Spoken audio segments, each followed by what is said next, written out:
Hey folks, Strat Game Sloth here with another quick tip video. This one is actually more of a cautionary video, because I have a feeling most viewers out there don't even realize they're not getting the full bonuses from their Occupied Alliance outposts. This could be costing you days in additional research and construction speed, and weakening your armies. And you might not even know it, all because of this one misunderstood mechanic. So you're familiar with outposts. These are the various points of interest on the world map that you and other alliances can fight over. And you get tons of amazing benefits for them, such as increases to research speed, resource gathering speed, to squad's march speed, to construction speed, etc., etc. And you also get bonuses to troop attack and defense. Now all of this gets summed up very nicely for you in this little occupation income window in the bottom right. But have you actually ever audited this window to make sure you're getting all of the buffs that you should be? You might be surprised.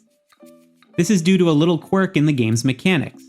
You see that first rule here about alliance members that control an outpost enjoying an extra income bonus? Well, that word control is a bit tricky.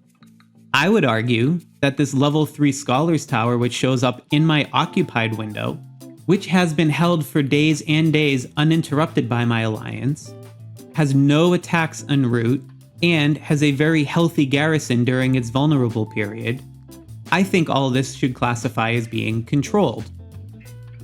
But unfortunately, Kingshot's developers would actually disagree with me. Because if you actually look at our occupation income, you will see that we're only getting a 5% research speed buff, as opposed to the 8% research speed buff that we should be getting. That 5% research speed buff is coming from our level 1 Scholars Tower. And by the way, special thanks to Meow from Kingdom 427 for pointing this out to me. Now before you say, but Strat Game Sloth, these are two copies of the same building type, they won't stack. Well, actually they do stack if they are a different level, as spelled out in the third role.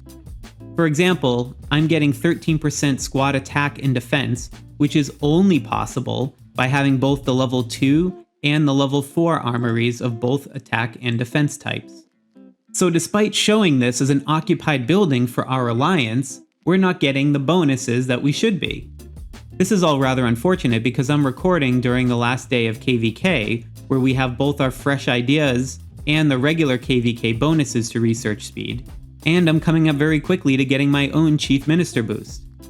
Meanwhile, I've got about 30 days combined of research and general speed-ups that I'm about to dump into my research tree.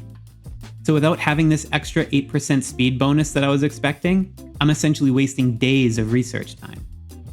So now what I need to do is get a friendly from another alliance to tag the building and leave so that we can quickly recapture.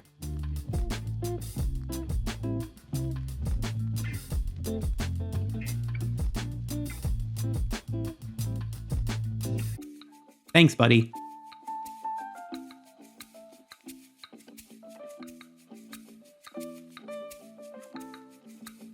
And now we've fast forwarded a bit and the building is recaptured. You can see it here. And then in my occupation income, you can see that the research speed has indeed increased to 13%. So now we're getting the full combined benefit from both outposts. And now I can do my research effectively. And with barely a moment to spare. So I hope this cautionary tale helps save you a ton of headache. And if you're thankful for it, then please go ahead and hit those like and subscribe buttons, and also consider joining our new Sloth Squad channel memberships to support more great tip videos like this one. Be sure to check out the rest of the playlist to help bring your Kingshot game to the next level. And thanks again for watching, and happy gaming out there.